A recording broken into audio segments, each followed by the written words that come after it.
com medo.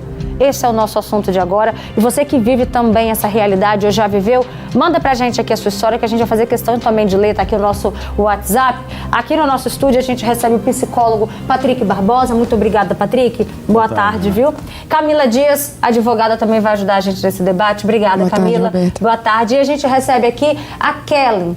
A Kellen, ela também enfrenta parte dessa realidade aí, né, Kellen? Aos 15 anos, seu filho teve contato com o mundo das drogas e desde então tem muitas idas e vindas. E esse medo, como é que é essa realidade de uma mãe que luta para tirar o filho dessa vida, mas que também se encontra nessa situação? Tem hora que acontece esse enfrentamento, Kellen? Boa tarde a todos. Roberta, o meu maior medo é ele ser morto, porque ele não é violento, mas a droga deixa a gente no estado de nervo que eu, às vezes, me torno violenta. Então eu tenho que orar muito a Deus para eu não sentar uma cabada de vassoura, uma paulada nele. Eu tenho uma vara de goiaba em casa, que ele morre de medo da vara de goiaba, mas ele já fez coisas que até Deus duvida. Eles são mentirosos, não acredite em dependentes químicos, eles mentem o tempo todo. O diabo entra na mente do dependente químico de uma forma excepcional. Ele te enfrenta? Ele tá quietinho, do nada, ele me dá a benção, fala: mãe, eu te amo, Deus te abençoe, meu filho. Não, mas ó, o negócio é o seguinte, tá? Eu vou sair, tá? Eu tenho que ir lá cortar meu cabelo e você não vai comigo. Eu vou cortar meu cabelo. Se você não deixar eu cortar meu cabelo, você vai ver o que eu vou fazer aqui. Ele se transforma de uma hora para outra. E quem conhece Deus sabe que não é só a droga. A abstinência, a falta de Deus, ela causa uma violência que está causando o que está acontecendo aí. Isso tudo é bíblico e é muito triste. E eu vou falar para você, eu tenho o apoio de Deus. Eu fui casada há 19 anos, meu marido do nada falou: tô indo embora, me abandonou. Eu só não tô passando fome porque eu tenho meus amigos, meu irmão, meu serviço e o pessoal da minha faculdade. E tem ainda essa preocupação com o filho, né? Tipo assim, o pai dele já morreu, mas o meu esposo não quer nem saber. Ele saiu com a roupa do corpo, foi embora e acabou. Tipo assim, ele tá vivendo a vida de garotão. Então, assim, é muito triste você ajudar uma pessoa a se erguer, a pessoa se ergue e te abandona no momento mais difícil da sua vida. E eu quase me formando em Direito, eu tô no 8º período de Direito. Patrick, olha só, é triste pensar na realidade que as mães, principalmente quem é mãe solo, encarando, tentando tirar o filho desse mundo das drogas. Mas vamos lá, primeiro explica pra gente de que maneira a droga age na cabeça do ser humano pra, de uma hora para outra, se transformar, igual a Kellen falou que de repente ele pede mãe, mas de uma hora para outra ele já se torna uma pessoa ríspida, agressiva, enfrenta a mãe. Então, Roberto, a droga, ela vai agir no sistema nervoso central, né? Falando de forma biológica, né? Ela vai agir no sistema nervoso central, fazendo com que ela tenha essas alterações, né? Alteração de percepção, de humor, de comportamento, até mesmo esse ímpeto, né? Essa agressividade com essa passividade. Agora, a gente também precisa olhar o outro lado, né? Que é o lado social. A droga, ela também vai ser muito sedutora, onde você tem uma aceitação no grupo, uma participação, você tem uma ascensão, muitas vezes, dentro de um grupo, você se torna mais descolado, você é uma pessoa que tem um potencial. Então, tudo isso, dentro de uma realidade que hoje a gente vive, olhando as pessoas com dificuldades, é muito forte. E no caso de uma mãe que não tem um apoio, fica mais difícil. Aí você imagina uma avó. Camila, são tantas perguntas para a gente fazer para você, porque nessa situação vários detalhes chamam a atenção. Vamos começar falando sobre a agressão contra um idoso. Uma avó que já tinha medida protetiva contra ele, né? E aí, como é que fica a situação dela? O que mais é preciso para proteger essa senhora? Pois é, agora que ele descumpriu essa medida protetiva, né? Muito provavelmente pelo curso processual, ele deveria ser preso, agora detido, e permanecer detido. Mas permanece, Camila? Então, A gente tem, né? Tem que crer que dessa vez vai acontecer, porque ele já se torna um reincidente, né? Não sei quantas denúncias foram feitas anteriormente. É preciso entender que a medida que você toma, você denuncia e que existe uma medida protetiva, não necessariamente essa ameaça que ela sofreu lá na primeira denúncia era o suficiente para ele ser preso. Suponhamos que ele a ameaçou. Então, ela fez a medida corretamente, denunciou. Agora ele ultrapassou aquela chance, vamos dizer assim, que era de se manter longe dela, e quebrou essa proteção que ela tinha. Agora, teoricamente e processualmente falando, ele deveria estar detido e ir lá permanecer no curso de um processo. E ainda tem esse agravante, né? Uma senhora, uma idosa. Ela é uma idosa, além disso, ela é familiar, ou seja, né? É uma avó, tem a questão afetiva, emocional envolvida nisso, e com certeza com muito sofrimento, porque ela não consegue sequer se defender, né? E foi tomada essa medida agora, ainda bem que chegou, né? As pessoas identificaram ele foi recluso, mas assim, a gente realmente espera que esse caso ele tenha um final onde ela seja protegida pelo Estado. E ela fez certo, né? Ela foi lá e denunciou de novo, mais uma vez, porque às vezes, por ser neto, por ser filho, Isso. o que a gente vê de gente que vai lá, né? Você conhece? Fala com a gente no microfone. Eu conheço vários casos que não denuncia, que apanhou, quase morreu, entendeu? É revoltante e ainda defende. Ah, ele é doente, então espera te matar que você vai ver que ele é doente. Porque o meu filho, eu sei que ele é doente, mas eu não abaixo a cabeça pra ele não, e nem meu irmão. E minha mãe me ajudou muito. Se for preciso, a senhora denuncia? Eu denuncio, eu já chamei, ele já foi internado compulsoriamente, tá? Eu interditei ele, internei ele compulsoriamente. E a clínica falou, se precisar é só chamar de novo. E a minha mãe amava ele, porque é o único neto. A minha mãe fez de tudo, dava do bom e do melhor a ele. Toda pessoa que tem tudo na mão não dá valor, entendeu? Então, eu falei, é a última chance. É a última chance. Eu falo aqui perante Deus. Se você não tomar jeito, infelizmente, ou você vai morrer, ou você vai ficar na rua. Porque eu vou me formar e eu vou ser juíza. Eu não posso ficar perdendo a minha mente com quem não quer ajuda. Você quer ajuda, eu vou te dar a última chance. Que é hoje, que eu vou levar ele para a clínica. Camila, nesse caso dessa reportagem que a gente mostrou, ele foi detido, né? Ele foi encaminhado ao presídio. E na situação aqui que a Kellen falou, o filho dela já foi internado compulsoriamente. Qual é a situação? O que difere, né? Porque adianta uma pessoa dessa só ser detida? Tá na cara que um caso desse aí, ele também, além de ser detido, né? Ele precisa de passar... tratamento. Ele precisa de tratamento. Porque até o psicólogo pode explicar melhor pra gente, né? A dependência química, ela é uma doença. Então, esse vício, ele vai permanecer se ele não for curado, né? De alguma forma tratado, né? Então... que nem também o filho da nossa participante já foi internado uma vez, então e aí? Tá solto, tá agora solto, e é solto assim, né? Tá em sociedade, mas ainda não tá livre. Então a gente tem várias nuances, né? Porque o Estado hoje ele não consegue simplesmente sair abordando todas as pessoas que são dependentes e tratá-las. Primeiro, né, que é difícil esse domínio, outras famílias precisam tomar uma atitude compulsoriamente, como foi feito por ela, caso eles não queiram por vontade. Então, assim, são muitas camadas, infelizmente, desse problema que nos atinge de todas as formas. A avó tá tendo que... Você viu, né? A gente falando, a avó tá tendo que segurar uma faca. Imagina uma idosa para se defender do neto, precisou pegar uma faca. Ela já tem medida protetiva contra ele. Ou seja, tá esperando o quê? Já fez tudo. Perigo, né? Tudo né? que cabe a ela, né? Essa faca dela. Isso aí. Patrick, olha só o comentário que chegou pra gente. Apesar de eu ter usado crack e álcool, nunca desrespeitei a minha mãe na vida. Ao contrário, cuidei dela até o último momento. Eu estou limpo já há 8 anos. Esse é o comentário do Júnior, de Jardim América. Obrigada, Júnior, pela sua participação com a gente nesse assunto tão importante. Você abrir, né, um pouquinho da sua vida para contribuir com esse tema.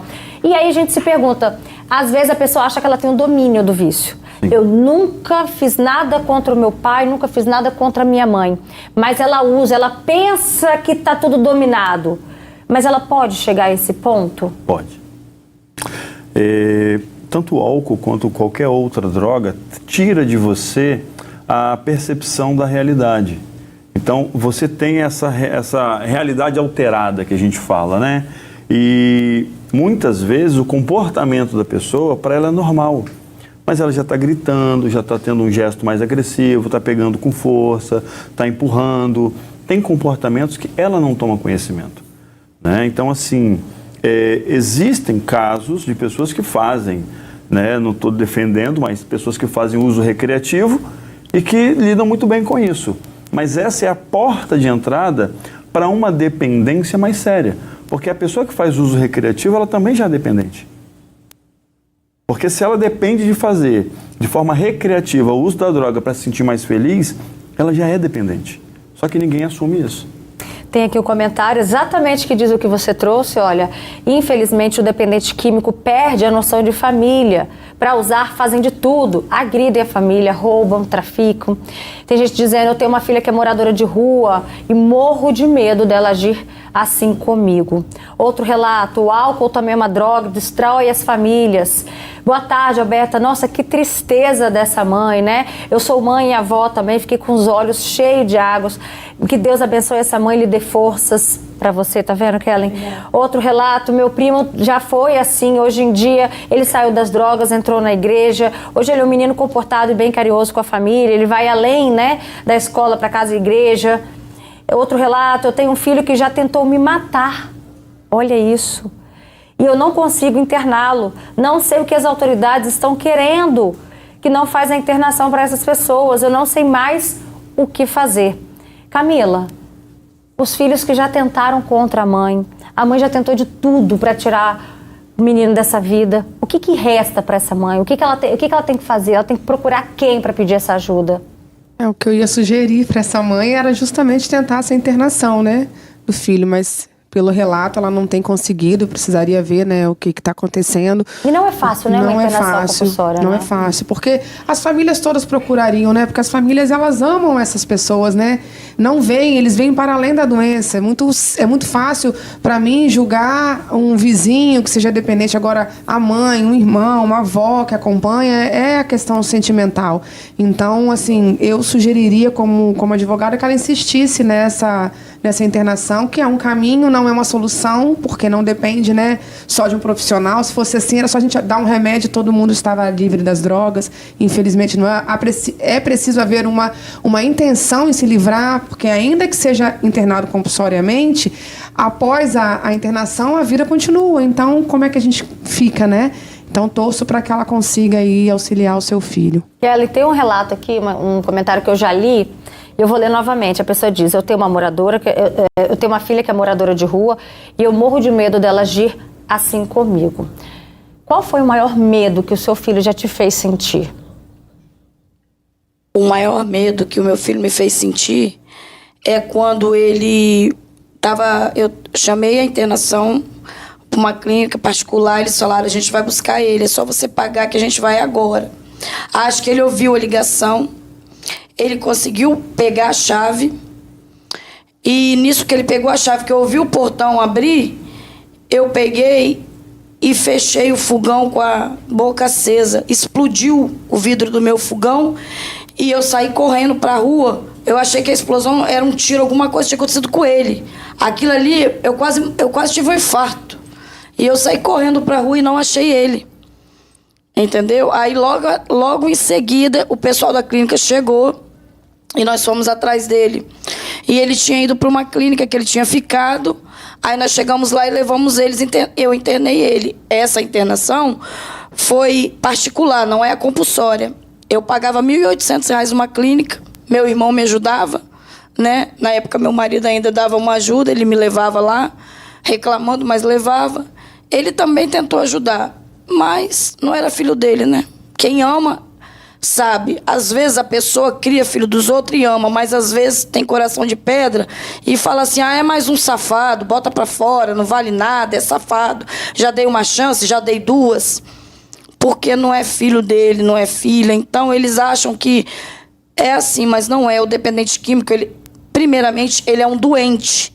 Não é cadeia que vai dar alívio a ele. Na cadeia, ele não vai ser curado. As autoridades têm que fazer o contrário do que eles fazem. A internação compulsória, a rede abraço, ajuda. Mas tem que ter um tratamento mais rápido. Chegou lá, precisa internar, não é vai para psiquiatra, vai para psicólogo, não adianta. Até passar por esse processo todo, ele já morreu na rua. Não dá tempo, porque se você não pagar, você morre. Então é muito sofrimento. E o meu medo é alguém chegar e falar assim, seu filho está devendo, se você não pagar, eu vou matar ele. E aí? A gente recebeu esse relato. Teve gente falando aqui que já pagou. Aqui, ó. A minha prima teve que pagar R$1.000. Ela mora em Barra Mares, para eles não matar o filho dela. Olha o relato que chegou pra gente. Boa tarde, eu sou de Nova Esperança, Cariacica. Eu tenho um filho que é usuário de drogas. Eu já tive que pagar a conta de drogas dele para ele não ser morto. Como é que fica, Patrick? Eu tive que dividir. Parcelar a dívida? Eu tive que parcelar a dívida de droga, mas o traficante morreu. Senão eu estava ferrada até hoje. Deus é tão maravilhoso na minha vida. Eu não desejei a morte dele, pelo contrário. Eu desejei que ele fosse para os caminhos de Deus novamente, que ele saiu da igreja e simplesmente morreu. Mas foi triste, tá? Todo mês eu trabalhava. Tinha que tirar do meu salário e dar todo mês. Imagina como é que fica a cabeça da família, da mãe, da avó. E aí, na semana passada, a gente também mostrou o caso do filho que tentou matar a própria mãe por causa das drogas. Lembra dessa história? As marcas da agressão ficaram pelo corpo da idosa, gente, 66 anos. Olha isso, é de partir o nosso coração. A gente vê hematomas pelo pescoço, pelo rosto da senhora, o motivo da agressão. Olha as condições que essa mulher vivia, que ela vive. Porque o homem entrava dentro da casa dela, o filho, e vendia tudo. Olha o pescoço dessa senhora. O filho dela, de 31 anos, queria dinheiro para comprar as drogas. E olha as condições que ela vive, tá? Da última vez, ele vendeu o motor da geladeira dela. A família já não aguenta mais ver a idosa vivendo desse jeito por conta do filho, do filho que está viciado nas drogas. Vamos ver o que disse uma das parentes. Olha aí. Essas agressões vêm se arrastando há anos e anos, né? Ele é usuário de droga, ele usa droga dia e noite, todos os dias, toda hora, não tem limite, né? Não tem limite, saiu do controle, né? Um pecado, né, gente? Patrick, a gente vê ali a condição que esse filho deixou a mãe. É de partir o coração. Ela vive em prol do filho, né? Sim. Infelizmente, muitas mães, né, ao contrário da Kelly, não entendem que você denunciar é um ato de amor. Há muitos anos, uma mãe foi criticada por acorrentar o filho aos pés da cama, né, porque para que ele não fosse para a rua usar drogas. Quando aquela imagem saiu na internet, nem tinha esse boom da internet agora, né? Todo mundo falou mal dessa mãe, falou que era um crime, que ela estava mantendo o filho em cárcere. E hoje a gente vê as mães refém emocionalmente e fisicamente, né? Fisicamente, financeiramente, emocionalmente, tudo dos filhos que são dependentes químicos. A gente fala de droga, mas não é só maconha, cocaína, crack, o álcool também. Né? Tem muita gente que faz uso abusivo do álcool, que tem um comportamento, às vezes, muito mais violento do que uma pessoa que usa outra droga, né? Se a gente chama drogas de rua, né? E que não é visto como um dependente químico. Olha o comentário que chegou muito forte. Inclusive, eu convido você aí de casa a mandar também, você que já viveu essa realidade aí, ou vive ainda em família, manda pra gente para contribuir com o nosso debate, para que a gente consiga alcançar o maior número de famílias, para se conscientizar sobre a importância de nem entrar para esse mundo, porque as consequências, infelizmente, são destruidoras. Olha aqui, tem gente falando, boa tarde, meu primo bateu na mãe, ele foi preso. Aí daí uns dias ela infartou, foram buscar ele para o sepultamento. Nossa. A juíza não liberou, já que ele queria matá-la. É complicado, né, Camila? Olha que ponto pode chegar. A mãe fez sentido, né? Fez sentido. E essa mãe, certamente, ela morreu de desgosto também, né? Deixou ela tão amargurada, tão, né, entristecida, que eu acredito também. Porque essas doenças psicossomáticas, né, o sentimento ali dentro dela de muita tristeza, perdeu o gosto, né? E faz sentido, né, essa juíza não ter liberado. Faz sentido.